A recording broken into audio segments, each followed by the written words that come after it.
چند باتیں صحابہ اکرام رضوان اللہ علیہ مجمعین کے بارے میں آپ سے کرنا چاہتا ہوں۔ توجہ آپ میری طرف رکھنا۔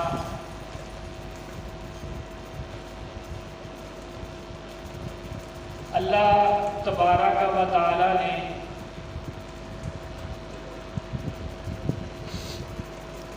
جس طریقے کے ساتھ انبیاء رسول کے طبقے کو منتخب فرمایا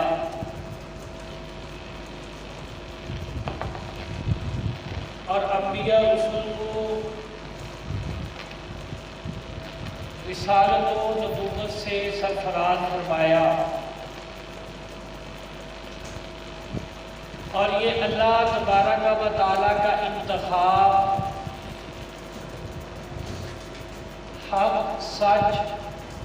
اور حقیقت پر مبنی ہے۔ اس انتخاب پر اللہ کی مخلوق میں سے کسی کو یہ حق حاصل نہیں ہے کہ وہ انگلی اٹھا سکے۔ لمبی چوڑی تقریر نہیں کرنی، آدھا گھنٹہ زیادہ سے زیادہ انشاءاللہ میں کوشش کروں گا کہ آدھے گھنٹے کے اندر جو سبق میں نے یاد کیا ہے وہ آپ کو سنا دوں۔ اللہ تبارک و تعالی نے انبیاء رسول کو منتخب کر کے آپ کو اور مجھے یہ پیغام اور میسج دیا ہے، میں جسے چاہوں نبوت اور رسالت کے منصب پر سرفراز کر سکتا ہوں اور کر دیتا ہوں۔ اس انتخاب پر کسی کو یہ حق حاصل نہیں کہ وہ انگلی اٹھائے، اور جو بھی اللہ کے اس انتخاب پر انگلی اٹھائے گا وہ اللہ تبارک و تعالی کا مستحق ٹھہرے گا۔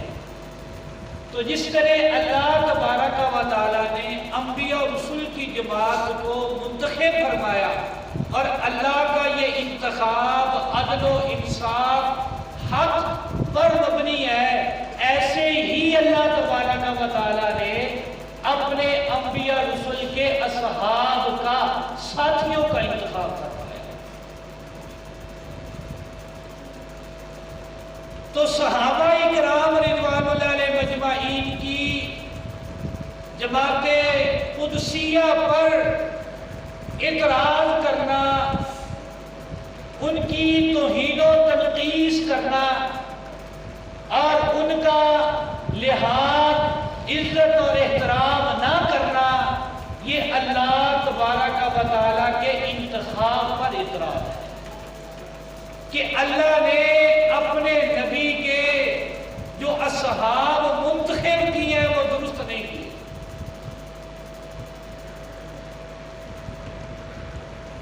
اور اللہ تبارک و تعالیٰ کی یہ سنت ہے، اللہ تبارک و تعالیٰ کا یہ اصول ہے کہ اللہ تبارک و تعالیٰ نے کسی بھی حال میں اپنے نبی کے یاروں کی توہین و تنقیص برداشت نہیں کی،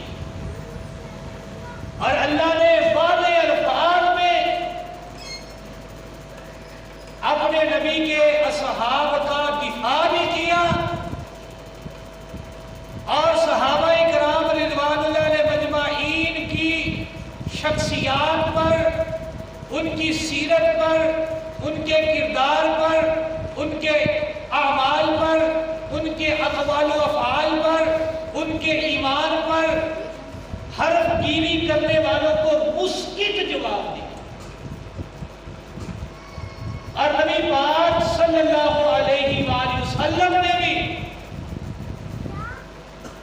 ایک لمحے کے لیے اپنے صحابہ کی توہین اور تنقیص برداشت نہیں کی۔ صحیح بخاری کے اندر حدیث ہے، نبی پاک نے فرمایا لا تسبوا اصحابی، خبردار میرے صحابہ کے بارے میں تمہیں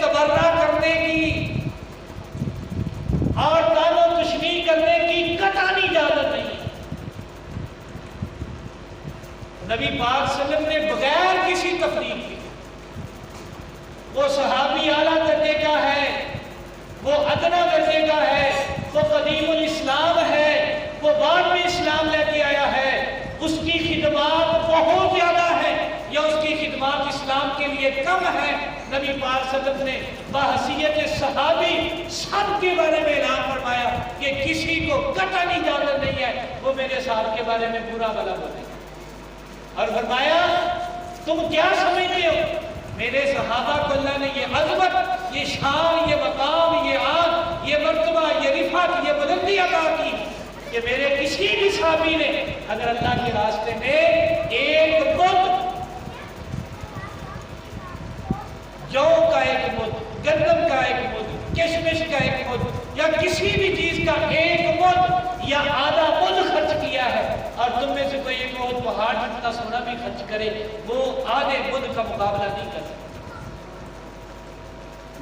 تو صحابہ کرام رضوان اللہ علیہ مجمعین کا دفاع کرنا یہ اللہ کی بھی سنت اور رسول ہے، صحابہ نبی پاک صلی اللہ علیہ وسلم کی سنت اور آپ کا بھی طریقہ ہے، اور صحابہ کرام رضوان اللہ علیہ مجمعین کی بھی یہ سنت۔ صحیح بخاری کے اندر حدیث ہے، حج کا موسم ہے، حضرت عبداللہ بن عمر رضی اللہ تعالیٰ عنہ تشریف فرما ہے، قریش کا مجمع لگا ہوا ہے، مصر سے ایک آدمی چل رہا ہے حج کرنے کے لیے، وہاں آ کے کہتا ہے یہ سفید ریش بزرگ آدمی کون ہے؟ کہا یہ عبداللہ بن عمر ہے۔ کہا عبداللہ بن عمر میں آپ سے 3 سوال کرنا چاہتا ہوں اور ان 3 سوالوں کے بارے میں تسلی اور تشفی چاہتا ہوں۔ حل تغیب عثمان والبدری، کیا آپ کو پتا ہے کہ جب اسلام کی پہلی جنگ لڑی گئی، جب حق اور باطل کا پہلا غزوہ اور جنگ ہوئی، اس جنگ کے اندر حضرت عثمان رضی اللہ تعالیٰ عنہ غائب تھے، موجود نہیں تھے۔ مصریوں کے ذہن میں اتنا زہریلا پروپیگنڈا کر کے حضرت عثمان غنی رضی اللہ تعالیٰ کے بارے میں زہر بول دیا گیا تھا کہ عثمان نعوذ باللہ من ذالک بزدل ہے، عثمان جو ہے وہ جنگ سے بھاگنے والا ہے، لڑائی سے بھاگنے والا ہے۔ حضرت عثمان غنی رضی اللہ تعالیٰ کے بارے میں یہ اعتراض اس انداز کے ساتھ لوگوں کے سامنے پیش کیا گیا تھا کہ لوگ اس پروپیگنڈے کا شکار ہوئے۔ کہا عثمان جنگ بدر میں نہیں تھے؟ حضرت عبداللہ بن عمر کہنے لگے نام ہاں مجھے پتا ہے، حضرت عثمان غنی جنگ بدر میں نہیں تھے۔ وہ کہتا ہے اللہ اکبر، بڑے تعجب کا اظہار کیا، یار جب دشمن کی آنکھوں میں آنکھیں ڈالنے کا وقت تھا، جب اپنا خون پیش کرنے کا وقت تھا، عثمان غنی وہاں مسلمانوں کی صفوں میں نظر نہیں آئے؟ دوسرا سوال کیا کہ آپ کو پتا ہے کہ جنگ احد کے اندر جب مسلمانوں کی اجتہادی غلطی کی وجہ سے، صحابہ کرام کی غلطی کی وجہ سے جیتی ہوئی جنگ مسلمان ہارتے نظر آ رہے تھے، اور مسلمانوں پر اس طرح کا شدید حملہ خالد بن ولید نے کیا کہ مسلمانوں کی ہوا اکھڑ گئی اور مسلمان اتنے حواس باختہ ہوئے کہ ہر کسی کو اپنی جان کا کے لالے پڑ گئے، اور جدھر جس کا منہ آیا وہ دوڑ پڑا۔ ان دوڑنے والوں میں حضرت عثمان غنی بھی تھے رضی اللہ تعالیٰ۔ حضرت عبداللہ بن عمر نے کہا ہاں تھے۔ تیسرا سوال، کہا جب مسلمانوں نے دست نبوت پر ہاتھ رکھ کے کٹ مرنے کے لیے بیعت دی تھی کہ یا رسول اللہ اپنے جسموں کے ٹکڑے کروا لیں گے اور خون بہا لیں گے، آخری دم تک اپنی جان کو لڑا لیں گے، یا کافروں کو گرائیں گے یا خود گر جائیں گے، یا ماریں گے یا مار دیں گے، یا غالب بن کے میدان میں آئیں گے، یا شہیدوں کے اللہ کی جنتوں کے مہمان بن جائیں گے، اس بیعت کے اندر بھی عثمان ہمیں نظر نہیں آتا۔ حضرت عبداللہ بن عمر کرنے لگے ہاں نہیں۔ اب وہ کہتے ہیں اللہ اکبر، دیکھو جی اسلام کا سب سے پہلا مارکا اس لسٹ کے اندر عثمان نہیں، جنگ احد کے اندر شامل ہوئے بھی تو فرار ہو گئے اور بیت رضوان میں بھی اس کا نام نظر نہیں آتا۔ حضرت عبداللہ بن عمر کہنے لگے تعال، تو نے اپنے اعتراضات اٹھا دیے، سوالات کر دیے، تو جو کچھ کر سکتا تھا کر لیا، اب مجھ سے سن۔ حضرت عثمان کا دفاع میں تجھے کر کے بتلاتا ہوں۔ کہا تعال میرے پاس آ کے بیٹھ، میں تجھے بتاتا ہوں۔ حضرت عثمان جنگ بدر میں شامل کیوں نہیں؟ جنگ بدر لڑنے والا مسلمانوں کا سپہ سالار نبی آخر الزمان محمد رسول اللہ صلی اللہ علیہ وسلم نے خود حضرت عثمان کو کہا تھا عثمان تجھے جنگ بدر میں جانے کی ضرورت نہیں، تو فرمان مصطفیٰ پہ عمل کرتے ہوئے مدینہ میں رہ کے میری لختے جگر کی تیمارداری کر، جو اجر اللہ نے جنگ بدر لڑنے والوں کو دینا ہے وہ اجر ثواب تجھے میرے فرمان پہ عمل کر کے مدینہ میں رہتے ہوئے اللہ نے عطا کرنا ہے۔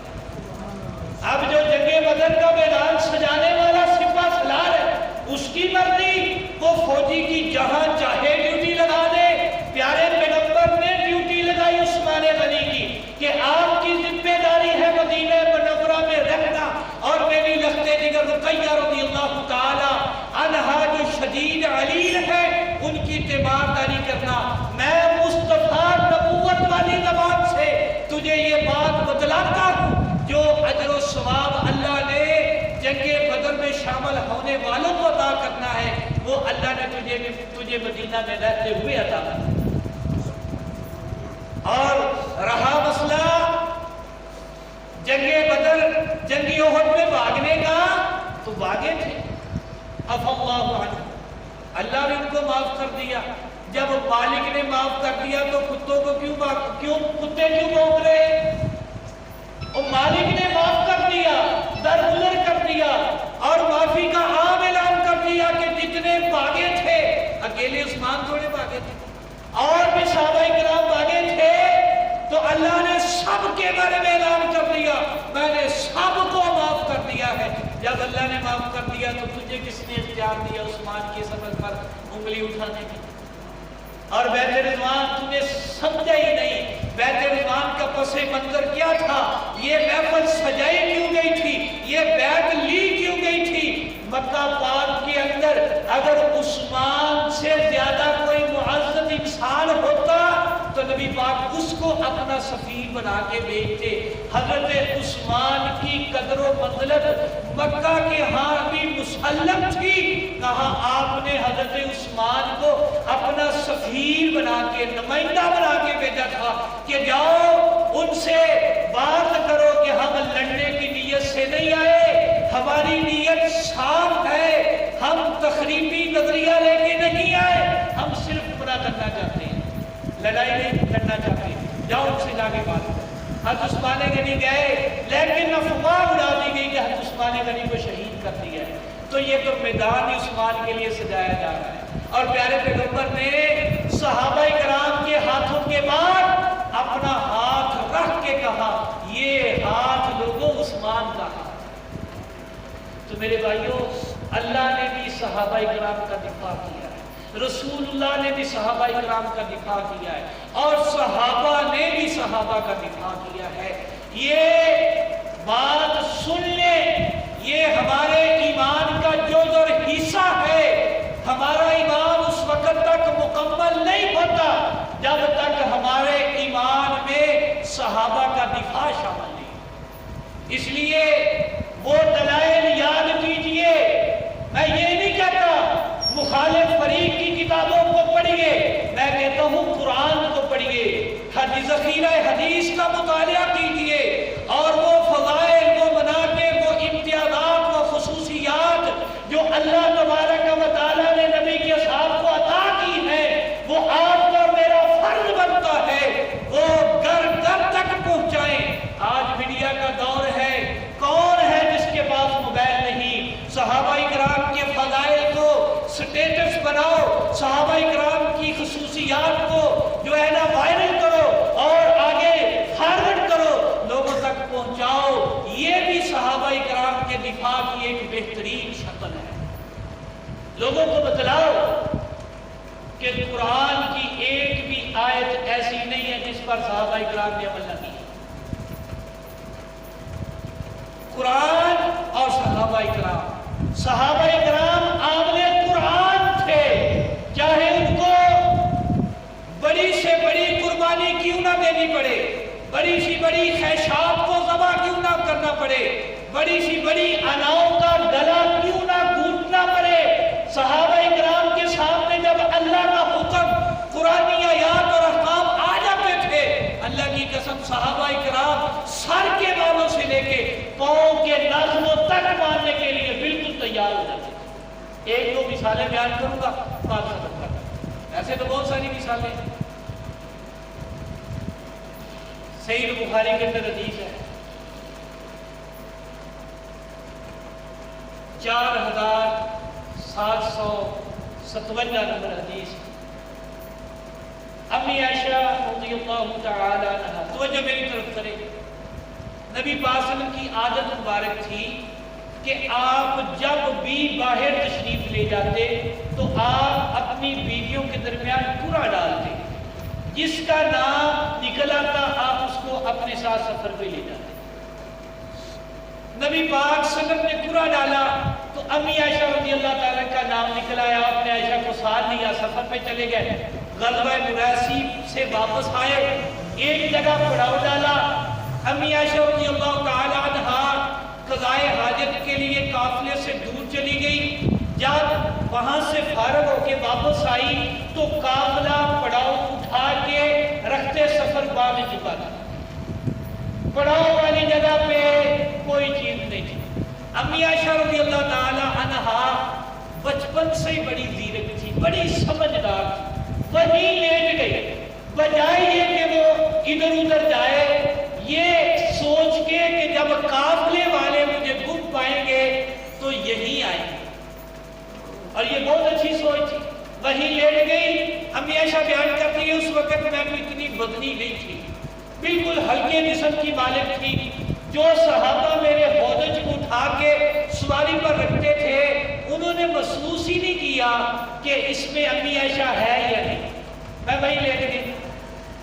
تو ایک صحابی کے رسول اللہ صلی اللہ علیہ وسلم نے ڈیوٹی لگائی تھی کہ آپ نے پیچھے پڑا ہوا والی جگہ پہ دیکھنا ہے، اگر کسی کی کوئی چیز گر گئی ہے وہ اٹھا لینی ہے اور وہاں قافلے والوں تک پہنچا دینی۔ وہ آئے، میں لیٹی ہوئی، انہوں نے پڑھا اِنَّا لِلَّهِ وَإِنَّا إِلَيْهِ رَاجِعُونَ۔ ایک بات میں آپ کو بتاتا ہوں، یہ کلمہ جو ہے نا یہ بڑا بابرکت کلمہ ہے، اس کے اندر اللہ نے اتنی خیر رکھی ہے کہ جو بندہ صدق دل سے، اطمینان سے، خلوص سے، پورے یقین اور اعتماد کے ساتھ یہ کلمہ پڑھتا ہے، اللہ نے اس کے بارے میں 3 اعلان کیے ہیں، اولئک علیہم صلوات من ربہم ورحمہ واولئک هم المہتدون۔ جو مصیبت پہ، پریشانی پہ، دکھ پہ، رنج پہ، غم پہ، ہم پہ یہ کلمہ پڑھتا ہے، اللہ کہتا ہے اللہ کی طرف سے اس پر برکتیں نازل ہوتی ہیں، اللہ کی طرف سے بہت بڑی رحمت نازل ہوتی ہے، اور اللہ کی طرف سے عرشوں پر سے اعلان ہو جاتا ہے یہ لوگ ہدایت یافتہ ہیں، یہ لوگ ہدایت یافتہ ہیں۔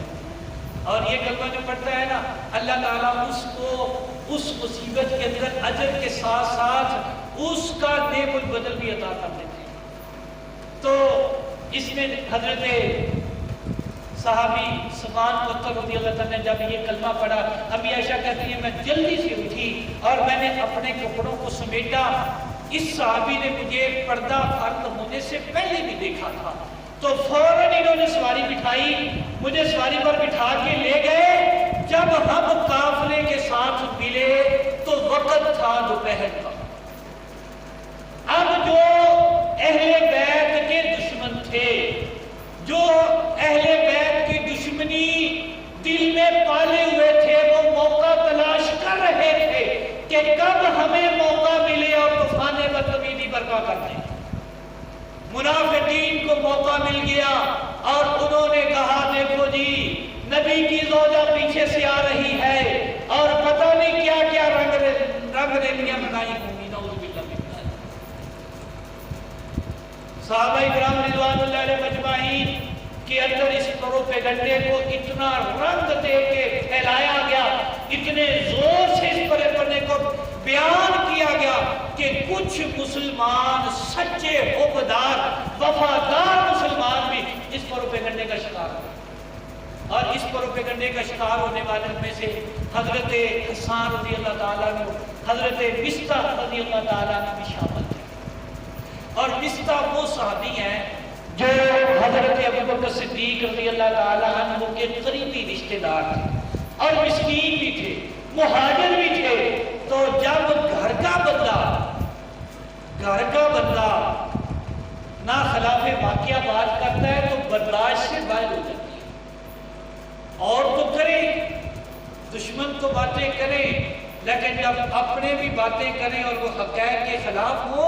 تو پھر دل چھلنی ہو جاتا ہے، پھر معاملہ برداشت سے بڑھ جاتا ہے۔ حضرت ابوبکر کی لخت جگر ہے، نبی پاک کی زوجہ ہے، کائنات کی صدیقہ ہے، اور اس کے بارے میں ایسی ویسی باتیں کہہ دی گئی جن کا حقائق سے دور دور کا بھی تعلق نہیں۔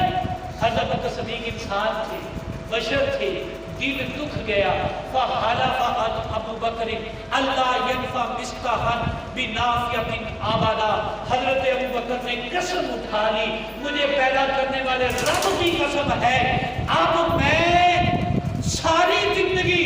مصطح کو کسی طرح کا بھی فائدہ نہیں دوں گا، کیونکہ مصطح نے مجھے دکھ پہنچایا ہے، میں نے اس کے اخراجات برداشت کیے، میں اس کے نان و نفقہ کو برداشت کرتا ہوں، اور یہ ہے کہ بغیر سوچے، بغیر دلیل کے، بغیر عقل کے، بغیر نقل کے، بغیر شواہد کے، بغیر کسی چیز کے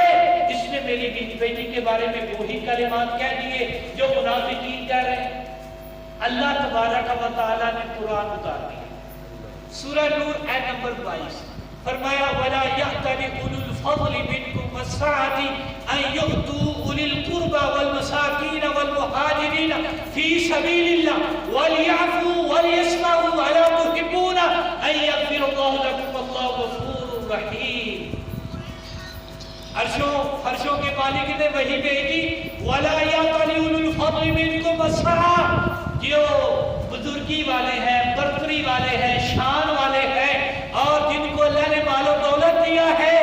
ان کے لائق نہیں کہ وہ اللہ کی قسمیں اٹھاتے پھریں کہ اللہ کی قسم ہم نے ان پر خرچ نہیں کرنا جو قریبی رشتہ دار ہیں، جو مسکین ہیں، جو مہاجرین ہیں۔ یہ تینوں صفتیں مصطح بن اساثہ رضی اللہ تعالیٰ کے اندر تھی، وہ اولی القربہ بھی تھے، قریبی رشتہ دار بھی تھے، والمساکین وہ مسکین بھی تھے، والمہاجرین فی سبیل اللہ وہ اللہ کے لیے ملک و وطن کی قربانی دے کے ہجرت کرنے والے بھی تھے۔ اللہ نے کہا ابو بکر آپ کی اٹھارٹی، آپ کا سٹیٹس، آپ کا مقام اس سے کہیں اونچا ہے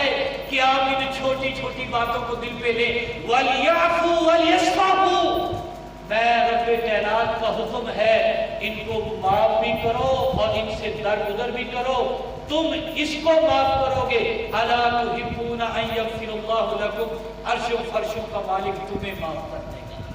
جب یہ آیت نازل ہوئی تو ابو بکر نے پتہ کیا کہا؟ بلا واللہ یا ربنا، قسم ہے رب کی، اے ہمارے رب، انا لنحب ان تغفر لنا، ہم تو پسند کرتے ہیں کہ آپ ہمیں بار بار ہمارے لیے معافی کا اعلان کریں، اور آپ جس طرح پہلے مصطح پر خرچ کرتے تھے اسی طرح دوبارہ خرچ کرنا شروع کر دیا۔ صحابہ کرام نے اپنی اناؤں کو، اپنی خواہشات کو، اپنے دکھوں کو، اپنے جذبات کو قرآن کے لیے قربان کر دیا، اور سوچا ہی نہیں کہ یہ میری انا کا مسئلہ ہے۔ ایک اور واقعہ بیان کر کے بات ختم کرتا ہوں۔ سورہ بقرہ آیت نمبر 232، صحیح بخاری حدیث نمبر 5130، معقل بن یسار رضی اللہ تعالی عنہ جلیل القدر صحابی ہیں، انہوں نے ابو البدہ رضی اللہ تعالی عنہ کے ساتھ اپنی ہمشیرہ کا نکاح کر دیا، شادی ہو گئی، دن گزرتے گئے، لیکن شادی کے بعد جیسے جیسے دن گزرتے جا رہے تھے ویسے ویسے اختلافات بھی بڑھتے جا رہے تھے۔ آخر نوبت آ گئی طلاق کی، رجی طلاق، ایک طلاق دے دی۔ اور اب حضرت ماقل بن یسار رضی اللہ تعالی عنہ کی ہمشیرہ اپنے بھائی کے گھر آ گئی، ابو البدار رضی اللہ تعالیٰ اپنے گھر ہے، لیکن کہتے ہیں کہ کسی دی اہمیت ادوں پتہ لگتی ہے جدوں وہ نہ ہوئے، کسی چیز کی قدر اس وقت ہوتی ہے جب وہ نہ ہو۔ اب وہ میاں بیوی تھے، اب اس میں پیار محبت بھی تھا، خلوتیں بھی تھی، جلوتیں بھی تھی، اور پیار بھی تھا، محبت بھی تھی، اور زندگی کے جو معاملات تھے وہ سارے تھے، لیکن جب دور ہوئے تو پھر ایک دوسرے کی یاد ستانے لگی۔ عدت گزر چکی ہے، یاد ستانے لگی، ادھر سے بھی دل کی ڈوریں اس طرف جا رہی ہیں اور ادھر سے بھی ڈوریں اس طرف جا رہی ہیں۔ اللہ تبارک و تعالی نے قرآن پاک کے اندر ارشاد فرمایا وَإِذَا طَلَّقْتُمُ النِّسَاءَ فَبَلَغْنَ أَجَلَهُنَّ فَلَا تَعْضُلُوهُنَّ أَن يَنكِحْنَ أَزْوَاجَهُنَّ۔ فرمایا حضرت ماقل بن یسار رضی اللہ تعالیٰ کہتے ہیں جب وہ عدت گزر گئی تو اور لوگوں نے میرے پاس میری ہمشیرہ کے ساتھ منگنی کا پیغام بھیجا، تو ان لوگوں کی لسٹ میں ابو الوداع کا نام بھی تھا۔ جیسے میں نے اس کو دیکھا مجھے تو بٹ چڑھ گیا، طبیعت بدل گئی۔ میں نے کہا زوجتک وفرشتک واکرمتک، دیکھ میں نے تجھے اپنی پیاری بہن تیرے نکاح میں دی، میں نے اسے تیرے لیے بستر بنا دیا، بیوی بنا دیا، واکرمتک، اور تیرے ساتھ میں نے اپنی ہمشیرہ کا نکاح کر کے تجھے عزت اور اکرام بخشا۔ تم نے کیا دیا؟ تم نے سوچے ہی طلاق دے دی۔ واللہ لا غفر ورحمہ، اس طرح ہم کہتے ہیں وڈ کے دیر سے روڑ دا کے تینوں نہیں ملی۔ غیرت ہے نا، انار ہے، عزت نفس ہے۔ کیسے دے؟ جہاں سے ہماری بیٹی روتی ہوئی آئی، جہاں سے ہماری بیٹی کو دھکے دیے گئے اور طرح طرح کے ایسے الزامات لگائے گئے جن کا کیسے تعلق نہیں تھا، اب واپس ان کو دے دیں۔ ہماری غیرت نہیں مانتی، انا نہیں مانتی، عزت نفس نہیں مانتا، تو کہاں نہیں دوں گا؟ اللہ نے کہا وَإِذَا طَلَّقْتُمُ النِّسَاءَ فَبَلَغْنَ أَجَلَهُنَّ فَلَا تَعْضُلُوهُنَّ أَن يَنكِحْنَ۔ فرمایا جب تم اپنی عورتوں کو طلاق دے دو اور وہ اپنی عدت کو پہنچ جائیں، پھر اگر وہ آپس میں رضامندی کے ساتھ نکاح کرنا چاہتے ہیں تو فرمایا اولیاء تمہیں قطعاً اس کی اجازت نہیں کہ تم ان کو نکاح سے روکو، ان کا نکاح ان کے ساتھ کر دو۔ جب قرآن پاک کی آیت اتری تو حضرت ماقل بن یسار کہنے لگے یا رسول اللہ ساری ادائیں ختم ہو گئی ہیں، سارے غصے چلے گئے ہیں اور عزت نفس ختم ہو گئی ہے۔ اللہ کا قرآن آ گیا الآن یفعل، اب اللہ کا قرآن کہتا ہے میں اپنی ہمشیرہ کا نکاح ابو الوداع سے۔ کون کون سی باتیں میں آپ کو بتاؤں؟ صحابہ کرام رضوان اللہ علیہم اجمعین قرآن پاک پر دل و جان سے عمل کرنے والے تھے، اور انہوں نے قرآن پاک پر عمل کی ایسی ایسی مثالیں پیش کی ہے کہ دنیا کے اندر تاریخ ایسی مثال پیش کرنے سے قاصر ہے۔ اللہ تعالیٰ نے قرآن پاک میں ارشاد فرمایا انفروا خفافا وثقالا وجاہدوا فی سبیل اللہ باموالکم وانفسکم، سورۃ توبہ آیت نمبر 41۔ فرمایا اللہ کے راستے میں نکلو، ہلکے ہو، بوجھل ہو، تم طبیعت چاہتی ہے نہیں چاہتی ہے، تم جو ہے نا طاقتور ہو یا کمزور ہو، تم مجرد ہو یا عیالدار ہو، تم ہتھیار بند ہو یا بغیر ہتھیار کے ہو، اللہ کے راستے میں نکل پڑو اور اللہ کے راستے میں اپنے مال کے ساتھ اپنی جانوں کے ساتھ جہاد کرو۔ جب یہ آیت پڑھی ابو طلحہ رضی اللہ تعالیٰ عنہ مستدرک حاکم 5508 نمبر حدیث، حضرت ابو طلحہ رضی اللہ تعالیٰ عنہ کہنے لگے میرا سامان تیار کرو، وَاسْتَفَنَا اللَّهُ عَمَرَنَا، اللہ نے ہمیں نکلنے کا کہا حکم دیا ہے، لہذا میرا سامان تیار کرو، میری تلوار کو، میری سواری کو، جو جہادی آلات ہے حرب و ضرب کے وہ تیار کرو، میں جہاد پر جانا چاہتا ہوں۔ بچے کہنے لگے ابا جی اب تو آپ بوڑھے ہو گئے، سر اور داڑھی کے اندر چاندنی آ گئی، سفیدی ہو گئی ہے، اور آپ وہ عظیم شخصیت ہے جس نے نبی پاک صلی اللہ علیہ وسلم کے ساتھ مل کے جنگیں لڑی ہیں۔ ہمارے عظیم بابا آپ نے حضرت ابوبکر کے ساتھ ان کے دور حکومت میں جو جنگیں ہوئی ان میں آپ شامل ہوئے ہیں۔ ہمارے عظیم بابا جب حضرت عمر کا سنہری دور تھا، اس دور کے اندر جو فتوحات ہوئی، جنگیں لڑی گئی، کافروں کو قتل کیا گیا، توحید و سنت کا علم بلند کیا گیا، آپ ان کافروں میں جہادی لشکروں میں ہمیں شامل نظر آتے ہیں۔ آپ نے بڑی جنگیں لڑی ہیں، اب آپ بیٹھ کے زندگی گزاریں، ہمیں موقع دیں، ہم اب میدان سجائیں، ہم کافروں کی آنکھوں میں آنکھیں ڈال کے ان کے ریشے زمین پر گرائیں۔ تو بابا جی کہنے لگے نہیں، سامان تیار کرو، میں جانا ہی جانا، کیونکہ اللہ کا قرآن کہہ رہا ہے میں نہیں بیٹھ سکتا۔ اللہ کہتا ہے بوڑھے ہو پھر بھی نکلو، جوان ہو پھر بھی نکلو، طاقتور ہو پھر بھی نکلو، کمزور ہو پھر بھی نکلو، میں تو جاؤں گا ہی۔ نکل پڑے، فغزل بحر، سمندر کے اندر سفر کر رہے ہیں، سمندری جنگ لڑ رہے ہیں، فماتا موت آ گئی۔ صحابہ کرام نے کوئی جزیرہ تلاش کیا کہ اس کے اندر حضرت طلحہ رضی اللہ عنہ کی میت کو دفن کیا جائے، لیکن 7 دن تک ان کو کوئی ایسا جزیرہ نہ ملا جہاں وہ حضرت طلحہ رضی اللہ عنہ کی ناش مبارک کو دفن کر سکے۔ لیکن 7 دن تک وہ لاش حضرت طلحہ کی صحابہ کے ساتھ رہی، ما تغیرہ، وہ ایسے ہی رہی جیسے آج ہی موت۔ صحابہ کرام قرآن پر اس طرح عمل کرنے والے تھے۔ تو میرے بھائیوں اور بھی بہت ساری مثالیں قرآن و حدیث کے اندر ہیں کہ صحابہ کرام نے کس طرح قرآن و سنت پر عمل کیا، اور اللہ نے ان کو یہ اعزاز بخشا کہ من عمل صالحا منکم ذاکرا من